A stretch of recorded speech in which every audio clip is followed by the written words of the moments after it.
Bonjour à tous et bienvenue dans l'hebdomadaire des régions. Ici, chaque territoire compte et chaque voix a son écho. Dans ce journal, nous irons à San Pedro où un site côtier de 10 hectares cristallise les tensions. À la base, une communauté de pêcheurs ghanéens installée depuis plus d'une décennie qui refuse de céder le site aux nouveaux acquéreurs. Un bras de fer qui met la ville sous pression. Les détails dans quelques instants. Un tour également dans l'Indenier du Hablin à la découverte de cette école où la différence n'est jamais un frein. Dans ce groupe scolaire, 16 élèves malentendants et malvoyants apprennent, avancent et excellent. Une vraie leçon d'inclusion et de courage. Vous le verrez dans ce journal. Il y aura aussi de cette vague de modernisation massive qui s'accélère dans l'ouest du pays et qui annonce pour des milliers d'habitants une nouvelle ère. Voilà pour les titres, bienvenue à tous. Je vous le disais en titre, avec toutes ces routes reprofilées, ces hôpitaux remis à neuf, ces écoles qui reprennent vie et tous ces villages enfin connectés, le Tongpi, le Guémon et le Cavali changent progressivement de visage. Une métamorphose urbaine qui se ressent déjà dans le quotidien des habitants de ces trois régions de l'ouest de la Côte d'Ivoire. Et comment justement les populations vont-elles saisir toutes ces nouvelles opportunités? Élément de réponse avec notre correspondant dans l'ouest de la Côte d'Ivoire, Christ-Ephraim Diomandé. Autrefois enclavées et peu desservies, les régions du Tongpi, du Guémon et du Cavali connaissent aujourd'hui une transformation sans précédent. Routes élargies, écoles modernisées, hôpitaux et marchés construits. Parfois, les signes d'un territoire en mouvement s'imposent avec évidence. Sous l'impulsion du président Alassane Ouattara, le district des montagnes a engagé un virage décisif vers un développement durable. Une vision portée par un bâtisseur, saluée aujourd'hui avec fierté. Un homme compétent, un homme humain, un homme qui se souvient, qui a l'affection pour ses collaborateurs. Le président Alassane Ouattara est une deuxième chance pour la Côte d'Ivoire, à part le président Houphouët-Boigny, qui est son père. Donc, cette deuxième chance a conduit aujourd'hui à un deuxième miracle ivoirien. C'est un respect profond et donc toute une admiration que je voue au président Alassane Ouattara. C'est un grand homme, un homme de vision, un homme de valeur, un patriote. Pour mesurer l'ampleur de cette mutation, il suffit d'emprunter les axes majeurs du district désormais méconnaissables. Man, Danané, Djiglo, Taï, Djokwe, Bangolo, ces routes autrefois dégradées forment aujourd'hui un réseau structurant, bitumé ou entièrement reprofilé, fluidifiant le transport des marchandises. Lorsque la route change, c'est toute l'économie locale qui respire à nouveau. Actuellement, ça va, tout va bien. À cause de l'histoire des goudrons, en tout cas, ça va, même trop plein mouvementé, ça marche. Les ponts construits et les voies principales modernisées deviennent de véritables moteurs pour les activités quotidiennes. Ces réalisations, nous en avons bénéficié au niveau des trois régions. Les grands ponts, notamment Sémia, mais surtout le pont de Guiglo. Tout ça, ce sont des réalisations du président. À cela s'ajoutent les châteaux d'eau, l'électrification des villages et quartiers qui constituent des avancées majeures pour le développement local. Il y a des quartiers qui n'avaient pas de lampadaires, qui n'avaient même pas d'électricité, mais des lampadaires partout. Vous perdez une aiguille aujourd'hui la nuit, mais vous la prenez facilement comme si il faisait jour. Vraiment. On ne peut pas finir de le remercier.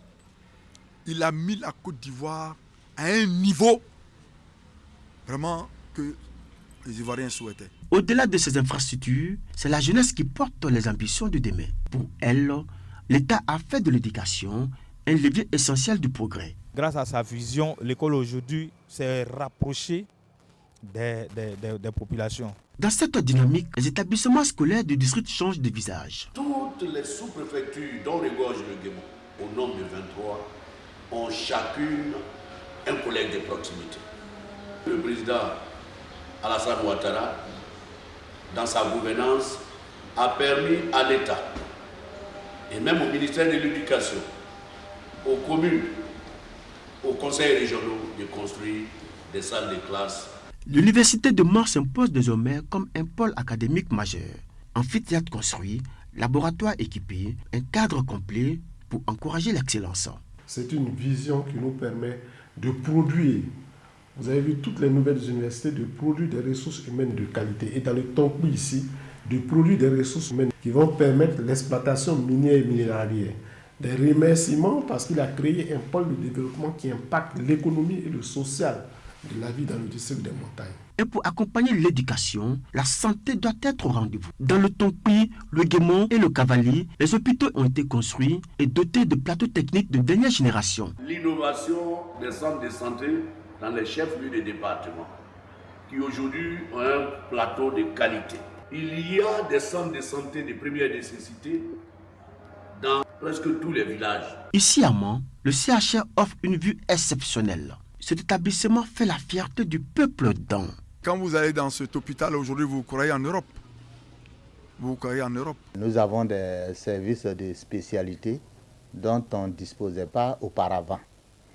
Je vais évoquer pêle-mêle le service de réanimation, le service de traumatologie. Tandis que les infrastructures se multiplient, un autre pilier du district des montagnes se renforce. La cohésion sociale et la stabilité. Son Excellence, Monsieur le Président de la République, Alassane Ouattara, a consolidé la stabilité politique de la Côte d'Ivoire. Grâce à son leadership, la Côte d'Ivoire aujourd'hui est en paix. Sans la paix, on ne peut rien. Est-ce que s'il n'y avait pas la paix, on serait assis ici?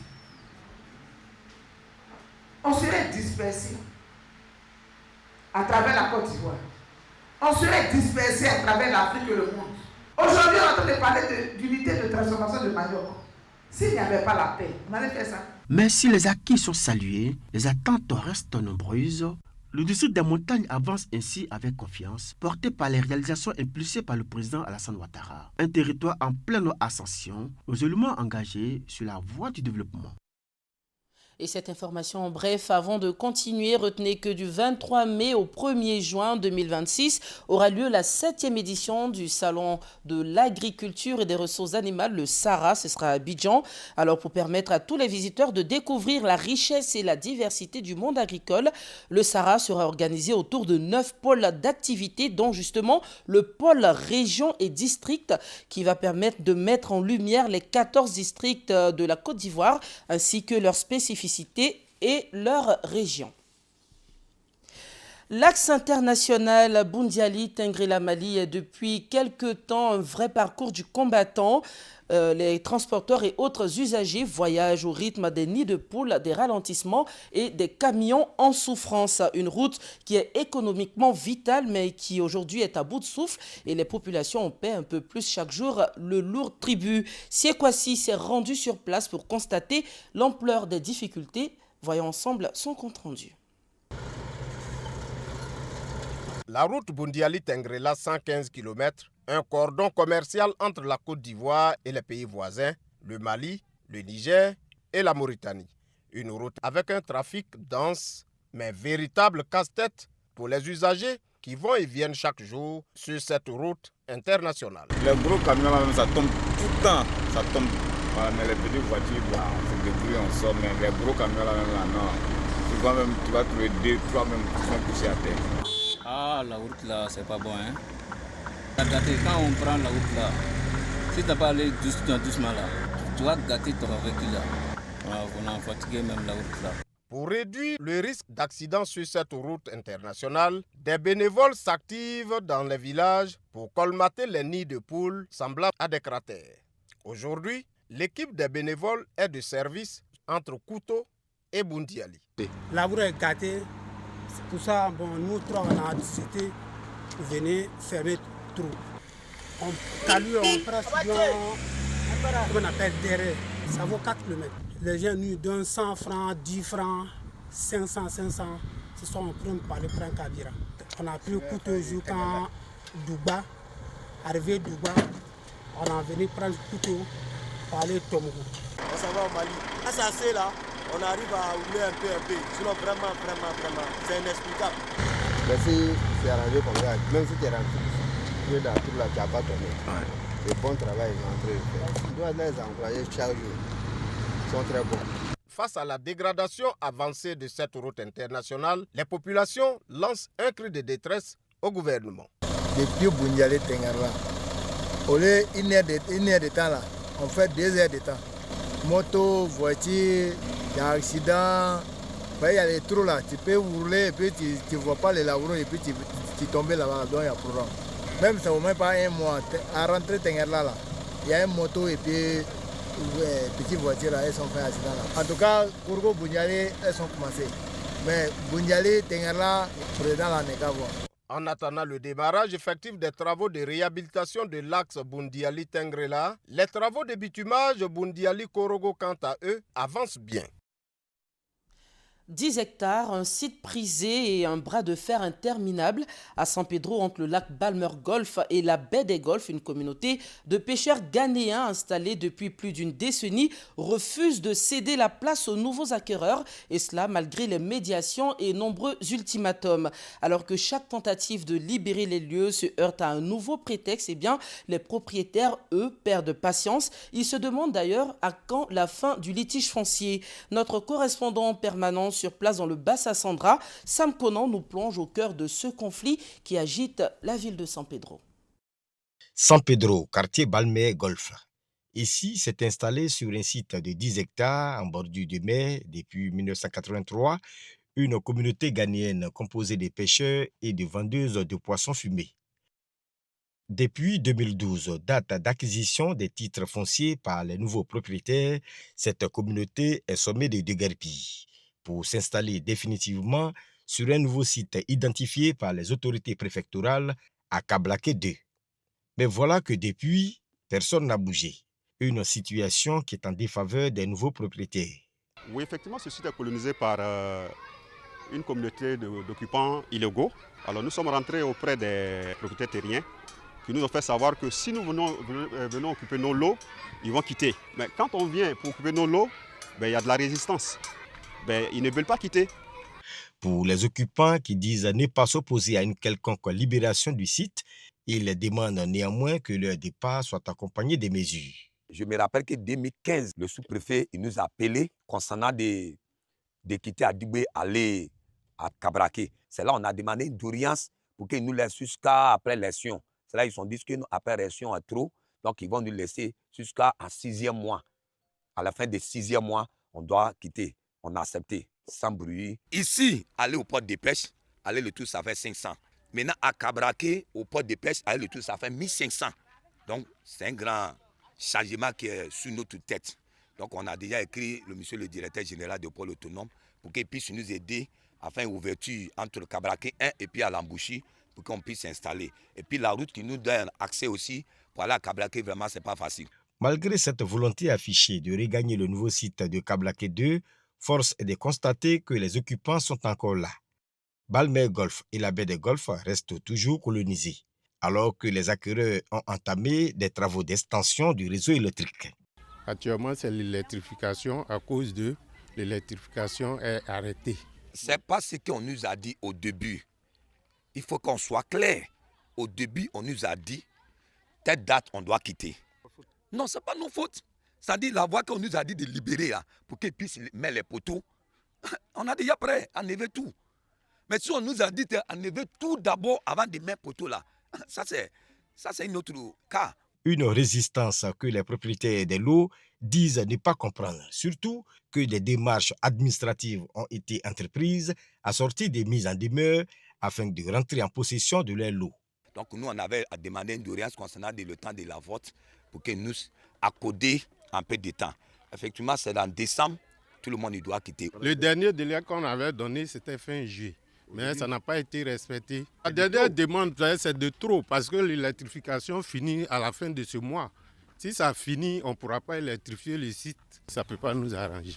Qu'on libère notre site et que chaque propriétaire légitime puisse se permettre la mise en valeur de son lot. Du côté du ministère de la Construction, du Logement et de l'Urbanisme, on suit ce dossier de près. Au niveau du ministère de la Construction, à vrai dire, les acquéreurs sont des acquéreurs de bonne foi, qui sont même en pleine propriété. Les occupants sont comme des squatteurs. La préfecture de San Pedro, qui a entamé des négociations pour un dénouement heureux de ce conflit foncier, appelle au calme et invite les occupants à respecter leurs paroles en libérant au plus vite le site. Il ne s'agit pas pour nous de déguerpir pour déguerpir, mais il s'agit pour nous d'accompagner ces communautés. La raison pour laquelle nous avons participé au processus d'acquisition de la zone d'accueil dans le village de Kablaké. Donc c'est pour moi le lieu d'inviter les communautés installées sur ces terrains-là, de pouvoir libérer dans le calme, dans la tranquillité, ces zones-là, afin que les acquéreurs puissent rentrer en possession de leurs biens immobiliers. Message apparemment reçu par les occupants ghanéens qui, entre-temps, ont entamé la construction de maisons sur le nouveau site de Kablaké 2. Un tour sur ce site nous a permis de constater en effet que des travaux de construction sont en cours. Cet énième délai fixé à fin décembre pour la libération totale du site de Balmé Golf et la baie de Golfe sera-t-il respecté pour permettre enfin aux acquéreurs de jouir de leurs biens? Fin janvier 2026 nous situera. C'est décembre et vous le savez, qui dit décembre dit période d'harmattan, ce vent saisonnier qui a pour particularité d'être froid et sec et surtout qui ne vient pas seul en période d'harmattan. Des maladies comme la conjonctivite ou encore la grippe gagnent du terrain. C'est ce que nous expliquent dans ce reportage Gladys Conan et Kader Sogodogo. Attention, l'harmattan sévit, se faisant sentir depuis le mois de novembre dans la ville de Bouaké et dans les régions nord. Ce vent chaud et sec soulève beaucoup de poussière, tantôt accompagné de fraîcheur. Il pose des difficultés aux populations, surtout au niveau de la respiration. L'harmattan, c'est ce vent sec avec la fraîcheur qui fatigue. La manière dont je parle actuellement, ça se sent même que je suis enrhumé. L'harmattan de Korogo et Bouaké aujourd'hui, ça se rejoint. Actuellement, pour se laver là, on s'est demandé dedans. Par jour, on mettait 3 fois, mais actuellement, c'était 2 fois. Le vent sec et puis ça casse les lèvres. Vraiment, pour respirer de l'air, c'est vraiment difficile. Pour se protéger, les populations ont leurs petites astuces face aux dommages causés par ce phénomène. La protection, c'est d'abord toujours bien se vêtir. Lorsqu'on sent que le vent est fort, on est obligé de se pommader. Chacun doit avoir un cache-nez pour être bien en sécurité et toujours se laver les mains avant de toucher à quelque chose. On met les brillants en lèvres et puis... Il y a des pommades qui vont bien avec la peau pour éviter ça. Donc c'est ce genre de pommade que je prends. Il existe plusieurs maladies provoquées par l'harmattan, bien plus graves que ce que connaissent généralement les populations. Nissan Yao, responsable du service de vaccination et de formation à l'Institut national d'hygiène publique, apporte des éclaircissements à ce sujet. Ça va entraîner une déshydratation sur la personne, une déshydratation de la peau. Il y a un risque de conjonctivite, entre autres les conjonctivites allergiques, également des conjonctivites infectieuses, également l'aspect ORL qui sera également atteinte par des rhinites en se mouchant. Du coup, vous allez voir que dans les sécrétions salivaires, il y aura un peu de sang. Ces particules fines arrivent jusqu'au poumon et vont créer certaines maladies.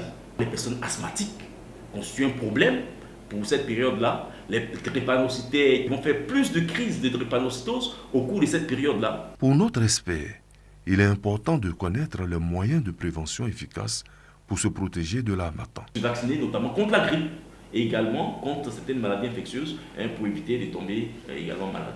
En ce qui concerne la vaccination contre la méningite, il faut savoir que nous avons plusieurs types de méningite, mais il y a des vaccins qui existent. Et donc, nous avons un vaccin ici à l'ENASP, le vaccin méningocoque ACY-W135, c'est-à-dire que la seule injection vous permet de vous protéger contre 4 fièvres. L'OMS a mis en place le vaccin méningocoque A conjugué. C'est un vaccin révolutionnaire et c'est grâce à ce vaccin qu'aujourd'hui, il y a eu une réduction de façon drastique des épidémies de méningite. C'est d'éviter aux populations, pendant cette période il faut intensivement chaud, de faire des activités physiques intenses. Donc c'est également inciter la population pour cette période d'harmattan à boire beaucoup d'eau et également à faire l'entretien de leur domicile. L'air désertique soufflant du Sahara vers le sud-ouest entre novembre et mars, l'harmattan impacte fortement l'Afrique de l'Ouest. Son apparition saisonnière, sa durée et son intensité influencent la production agricole en repoussant le front intertropical et réduisant les précipitations pluvieuses sur la région. À Bengourou, s'il existe une école où le handicap n'est pas du tout un obstacle, eh bien c'est au groupe scolaire Boko Kwao Eugène. Dans cet établissement, l'inclusion n'est pas un slogan. 16 élèves malentendants et malvoyants du CP1 au CM2 suivent les cours aux côtés de leurs camarades de classe. Et attention, ils ne se contentent pas seulement que de suivre les cours, ils excellent par leurs résultats scolaires. Focus dans votre rubrique à la découverte d'eux sur cet établissement unique dans la région de l'Indénié-Duablin où chaque enfant a sa chance. C'est un reportage d'Herman Niamien.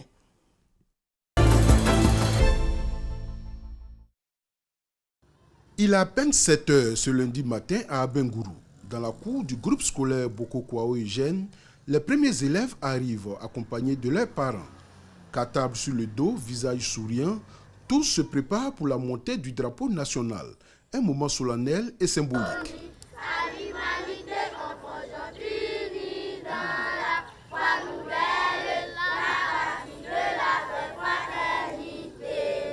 Le salut aux couleurs terminé, enseignants et élèves regagnent les salles de classe.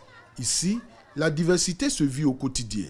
Cette école publique se distingue par son engagement pour l'inclusion scolaire. En plus des élèves sans handicap, elle accueille depuis 2017 des enfants malentendants et malvoyants. Cette école a été créée en 2017 avec 2 enseignants. Nous avons commencé avec 4 enfants en situation de handicap, c'est-à-dire enfants sourds. Nous sommes à plus de 16 enfants en situation de handicap et plus de 7 enseignants qui font la langue des signes. Grâce à des outils adaptés comme les manuels en braille ou la langue des signes, chaque élève peut participer pleinement au cours. Pour rendre cela possible, les instituteurs ont bénéficié d'une formation spéciale en langue des signes et à la pédagogie adaptée aux enfants en situation de handicap sensoriel. Une véritable école inclusive où la différence devient une richesse partagée. J'ai un effectif de 49 élèves. Sur les 49 élèves, nous avons 4 élèves en situation de handicap, un garçon et 3 filles. Concernant le travail, ce que nous disons oralement, nous signons aussi pour les enfants en situation de handicap. Ils connaissent le langage des signes parce que on dispense les cours, on signe pour le malentendant et ça permet aussi aux autres élèves normaux d'apprendre avec nous, apprendre aussi avec l'élève malentendant et ça favorise la communication entre élèves malentendants, nous et ses amis élèves. Dans les salles de classe, la collaboration est naturelle. Les élèves s'entraident, partagent et apprennent ensemble. L'école Boko Kwao Eugène est aujourd'hui un exemple pour toute la région d'Abengourou. Ça me fait plaisir de les avoir ici. On parle avec eux en langage des signes. Les résultats sont visibles. Les premiers élèves malentendants ayant terminé leur cycle primaire ont été admis au CPE. Chaque année, quand nous présentons les enfants à l'examen, ils font 100%. En tout cas, ça nous donne de très bons résultats. Ces élèves orientés au lycée moderne d'Abengourou bénéficient là encore du même encadrement inclusif grâce à des enseignants également formés au langage des signes. Cette année, j'ai l'honneur d'avoir des enfants malentendants dans ma classe et je les enseigne l'anglais. C'est un enseignement général que je fais et pour parvenir à faire comprendre à ces enfants malentendants, je fais des signes, c'est-à-dire je mimique des signes pour leur faciliter la compréhension. C'est pas facile, mais on arrive quand même à s'en sortir. J'ai suivi une formation de 2 semaines dans le mois de juillet, je crois bien, à Abidjan, où on a eu à participer à cette formation. Ça nous a permis d'avoir un peu une idée de la langue des signes. Il faut dire qu'auparavant, j'étais au lycée ici pour interpréter les cours que les professeurs dispensaient aux élèves. Et cette année-là, on va dire pendant les vacances au mois de juillet-août, on a formé les professeurs à Abidjan. Donc cette année, je suis au lycée ici pour encadrer les professeurs. Les professeurs qui ont eu la formation font les cours et moi, quand ils ont des difficultés, ils m'approchent et je suis là, je viens en soutien. Mais il faut dire aussi que ce n'est pas dans toutes les disciplines que les professeurs ont été formés. Donc les disciplines où les professeurs n'ont pas été formés, là je suis là en permanence pour interpréter les cours. Retour au groupe scolaire Boko Kwao Eugène. Cet établissement, qui compte 2775 élèves pour 45 enseignants, fait face à un problème de sécurité et de discipline. Les commerçants et les habitants du quartier traversent la cour parfois même pendant les heures de cours. Une situation qui perturbe les apprentissages et met en danger la quiétude des élèves. Anciennement, il y avait une bonne clôture, mais au jour d'aujourd'hui, toute la clôture a été détruite. Ça fait que le grand banditisme sévit ici. Pendant les heures de cours, ils s'adonnent à la drogue au sein de l'école. Nous n'arrivons pas à les canaliser. Comme il n'y a pas de clôture, il y a des passages un peu partout. Ils ont accès au bus scolaire. Et nous sommes impuissants devant ce fait-là. On a écrit un peu partout, nous n'avons pas encore répondu. On a un seul gardien, l'école fait pratiquement 6 à 7 hectares, on ne peut pas les canaliser aussi. Malgré ces difficultés, enseignants et encadreurs restent engagés. Ils continuent de faire vivre l'esprit d'inclusion et d'égalité des chances qui fait la fierté de cette école pionnière à Abengourou. Bravo pour ce bel exemple d'inclusion scolaire. Toute autre chose à présent, avec une réponse à cette interrogation brûlante qui peut donner froid dans le dos. Savez-vous que certains vendeurs de choukouya, et ce serait le cas notamment dans l'un des nuées du Hablin, utilisent pour la cuisson de cette viande prisée du bois d'EVA, un bois pourtant dit cancérigène selon certains spécialistes de la santé. Qu'en est-il réellement derrière ces grillades appétissantes? Alors pour vous, Richard Dibia-Benoît s'est rapproché des braises. Voyons ensemble son constat. La viande braisée, communément appelée choukouya, est prisée par les populations. L'on trouve ces vendeurs à des endroits stratégiques de la ville et les clients sont au rendez-vous. Il fait de la bonne viande. C'est une viande vraiment bien cuite et moi j'apprécie. Surtout le petit piment, le cancancan. Voilà, j'aime bien. Je ne suis pas trop friande du piment, mais j'aime bien son piment. S'il y a du fétiche, c'est qu'il a eu mon cœur. La viande des bœufs braisés, le mouton, le porc, le poulet, ce sont des mets de tous genres divers et variés qui attirent au quotidien la clientèle. Cependant, le souci se situe au niveau du bois de chauffe utilisé dans la cuisson de cette viande. J'utilise de l'acacia. Le bois de teck, là, ils m'ont dit de ne pas prendre. Ce n'est pas bon pour l'organisme parce que non, les verres, là, il y a le liquide qui est dedans. Même si c'est sec, il y a odeur dedans. Donc quand tu apprends à braiser de la viande, ça ne sera pas bon pour l'organisme de l'homme. À cause de ça, moi, il ne prend pas. Autre décor avec la même réalité. Selon des indiscrétions, certains de ces vendeurs utiliseraient le bois d'EVA ou la teste hautement toxique pour faire cuire ces aliments. Sur la préoccupation, les avis sont partagés. Les bois d'EVA, là, je n'utilise pas puisque la majorité de mes clients, même sont des docteurs, on m'a beaucoup conseillé sur ce côté. Bon, je n'utilise pas ça. Moi, c'est tech ou rien. La plupart de ceux qui font le choukouya, certains d'entre eux utilisent le bois d'EVA, que moi je n'apprécie pas parce que c'est du caoutchouc qui fait du dépôt sur la viande. Or lui, il utilise le bois du teck. Et donc quand tu consommes sa viande, tu sens que c'est du bois de chauffe qui vient du teck. Et l'odeur est vraiment agréable. J'aime bien l'odeur, le parfum qui ressort de ce bois de chauffe-là. Le comble, c'est qu'il y a certains de ces vendeurs qui ignorent carrément le genre et la qualité du bois qu'ils utilisent. L'essentiel pour eux, c'est simplement de répondre au goût des consommateurs, peu importe le bois utilisé. Ah, bah là, voilà. C'est cacao, mais c'est quoi, mais je ne connais pas. Ma camarade dit c'est Evia, donc c'est Evia. Nos investigations nous conduisent un peu plus loin et ici, des précisions sont faites. Le bois que les commerçants utilisent pour le fumage de la viande, appelé choukouya, je voudrais indiquer que tout bois, n'importe quel bois, le bois qui est utilisé pour faire la cuisine, pour faire le fumage, il émet absolument de la fumée. Or, cette fumée-là contient des polluants, des particules comme le monoxyde de carbone, des hydrocarbures aromatiques polycycliques qui sont dangereux pour la santé. Au plan typiquement sanitaire, les spécialistes donnent leur avis. Imaginez-vous un peu un caoutchouc qui brûle et tout ce que ça peut créer comme dégâts. Alors, il faut encore aller consommer cet aliment qui est cuit avec le bois d'EVA, c'est encore plus dangereux. Donc vraiment, on déconseille l'utilisation du bois d'EVA pour la cuisson des aliments. Il y a des effets néfastes pour la respiration et puis pour la sphère ORL, tout ce que ça peut engranger comme dégâts. Alors donc, s'il faut consommer ces aliments-là, on s'expose encore plus à des maladies, surtout respiratoires, et des maladies aussi dermatologiques. La viande braisée au choukouya agréable à consommer seulement. L'on doit être vigilant, observer la prudence et être modéré. Notre santé en dépend et surtout que cette santé n'a pas de prix. Et retenez avant de refermer cette édition que les autorités ivoiriennes ont publié il y a 48 heures un bulletin d'alerte plaçant plusieurs régions de la Côte d'Ivoire sous vigilance jaune pour la période d'alerte du 12 au 14 décembre, c'est-à-dire aujourd'hui dimanche. Les régions sous surveillance sont le Sud Comoé, la Mé, le district d'Abidjan, les Grands Ponts, le Lodjibois, le Boclé et la ville de San Pedro. Les populations sont donc invitées à faire preuve de vigilance et à éviter les zones inondables. Et voilà, madame, monsieur, c'est tout pour aujourd'hui. Merci d'avoir été avec nous jusqu'au cœur de la Côte d'Ivoire profonde. Merci de votre fidélité et très bonne suite des programmes sur RTI 1.